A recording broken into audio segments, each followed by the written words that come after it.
అన్ని నగలకు తరుగులో 1% తక్కువ. అంతేకాదు మీ పాత నగలకు 150 రూపాయలు గ్రాముకి ఎక్కువ ఇస్తాము.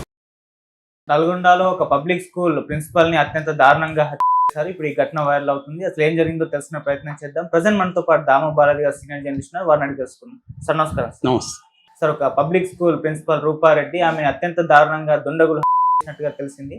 అసలు ఎవరు చంపారు, ఎందుకు చంపారు, మరి ఇప్పటికీ కారణాలు ఏమన్నా బయటపడ్డాయా, హంతకుల్ని పట్టుకున్నారా, ఏం జరిగింది సార్ ఈ ఘటనలో? ఈ మధ్య కాలంలో ఇలాగా ఇంట్లో ఒంటరిగా ఉంటున్న స్త్రీలను అనేది చూస్తున్నాం. ముఖ్యంగా తెలంగాణలో బాగా కనిపిస్తున్నాయి.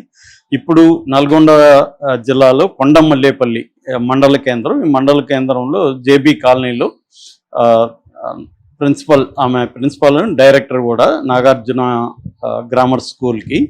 సో వాళ్ళ హస్బెండ్ రాజేందర్ రెడ్డి, వీళ్ళిద్దరు అక్కడ ఉంటారు. అయితే వీళ్ళ బాబు అభినయ్ రెడ్డి అని అబ్బాయి హైదరాబాద్లో.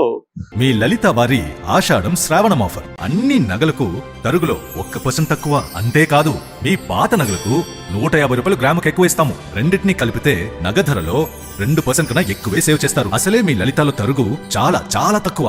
ఒక ప్రైవేట్ ఇంజనీరింగ్ కాలేజీలో చదువుతున్నాడు. వీళ్ళకి హైదరాబాద్లో అవుట్స్కట్స్లో గుర్రంగూడలో ఒక ఇల్లు ఉంది, అక్కడ ఉంటారనమాట. అందుకని భార్యాభర్తలు ఇద్దరు కూడా ఆ శని ఆదివారాల్లో హైదరాబాద్ వచ్చి బాబుతో గడుపుతూ ఉంటారు. ఇది జనరల్గా వాళ్ళ దినచర్య.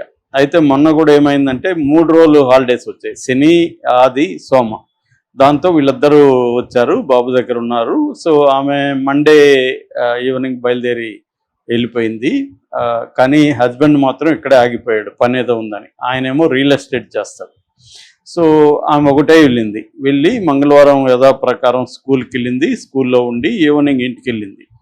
తర్వాత నైట్ 7:38 లోపల ఫోన్ కూడా భర్తతో మాట్లాడింది. దాని తర్వాత నుంచి ఫోను స్విచ్ ఆఫ్ వస్తుంది. సరే ఏమన్నా అలసిపోయి పడుకునేసిందేమో అనుకొని వీళ్ళు మళ్ళీ ఏం పట్టించుకోలేదు. మార్నింగ్ చేస్తూ ఉంటే ఎంతసేపటికి ఫోన్ తీయట్లేదు. సో దాంతో వాళ్ళకి డౌట్ వచ్చి అక్కడ వాళ్ళ ఇంట్లో పైన అద్దెకు కూడా ఉంటారనమాట వేరే వాళ్ళు, వాళ్ళకి ఫోన్ చేశాడు భర్త. ఫోన్ చేసి ఇలాగా నా భార్యకి ఫోన్ చేస్తుంటే ఆమె తీయట్లేదు, మీరు ఒకసారి వెళ్ళి చూడండి అన్నారు. వాళ్ళు వెళ్ళి చూస్తే వెళ్ళి కొడుతున్నారు, తలుపు దరుతుంటే ఎవరు తీయట్లేదు. ఏం అర్థం కాలేదు వాళ్ళకి. దాంతో పక్కింటి వాళ్ళని వాళ్ళు పిలిచారు. ఇలాగా ఆమె లోపల నుంచి సౌండ్ లేదు అని చెప్పారు. స్కూల్కి కూడా ఫోన్ చేశారు, స్కూల్లో కూడా ఏమి రాలేదు, స్కూల్కి కూడా ఫోను చేయలేదని చెప్పారు. దాంతో పక్కింటి వాళ్ళు అందరూ కలుసుకొని వెనక వైపు వెళ్ళారు. ఇంటి వెనక వైపు కిచెన్ ఉంటుంది అటుపక్క వెళ్తే తలుపులు బార్లా తెరుచున్నాయి. ఇదేంటి తలుపులు తెరుచున్నాయని లోపలికి వెళ్తే ఆమె రక్తపు మడుగులో పడుంది. సో ఇమ్మీడియట్గా వాళ్ళు పోలీసులకి ఆడ ఇన్ఫామ్ చేస్తారు, భర్తకు కూడా ఇన్ఫామ్ చేస్తాడు. సో పోలీసులు వచ్చి చూస్తే అప్పటికే ఆమె అంబులెన్స్ అవి తీసుకొచ్చారు. చూస్తే దాంతో డిఎస్పి ఆధ్వర్యంలో వాళ్ళు, డిఎస్పి శ్రీనివాసరావు ఆయన ఆధ్వర్యంలో ఒక టీము వచ్చింది, సిఐఎస్ఐ వీళ్ళందరూ. సో డాగ్ స్క్వాడ్ తర్వాత క్లోజ్ టీము వచ్చి మొత్తం ఆధారాలు అయితే కలెక్ట్ చేశారు. సీసీటీవీలు కూడా దగ్గర ఉన్నవన్నీ పరిశీలించారు. సో ఇప్పటివరకు పోలీసులు 2 విషయాల్లో ఇంకా పురోగతి సాధించలేదు. ఒకటి, ఎవరు చంపారు, 2 ఎందుకు చంపారు. ఈ 2 విషయాలకు సంబంధించి క్లారిటీ రావట్లేదు. ఎందుకంటే మేజర్ పోలీసులు జనరల్గా త్వరగా ఎప్పుడు పట్టుకుంటారంటే సీసీటీవీల్లో ఫుటేజ్ ఉన్నప్పుడు ఈజీగా పోలీసులు పట్టుకుంటారు. ఇవాళ జరుగుతున్నదంతా ఇన్వెస్టిగేషన్లో ప్రధానంగా సీసీటీవీలు, ఫోన్లు, ఈ 2 ఇది ఉంటుంది. మూడోదేమో సెల్ టవర్స్. ఆ ఏరియాలో కాల్ డంప్ అంటారు, కాల్ డంప్ని ఫైండ్ అవుట్ చేయడం అనేది 3వ పద్ధతి. ఈ 3 టెక్నికల్ దీంట్లో నుంచి పట్టుకుంటారు. లేదు ఎవరైనా అనుమానితలు ఉంటే, అంటే పలానోళ్ళు చంపుండే అవకాశం ఉంది అనుకున్నప్పుడు వాళ్ళని పట్టుకొని ఇంట్రాగేట్ చేయడం కూడా పోలీసులు చేస్తున్నారు.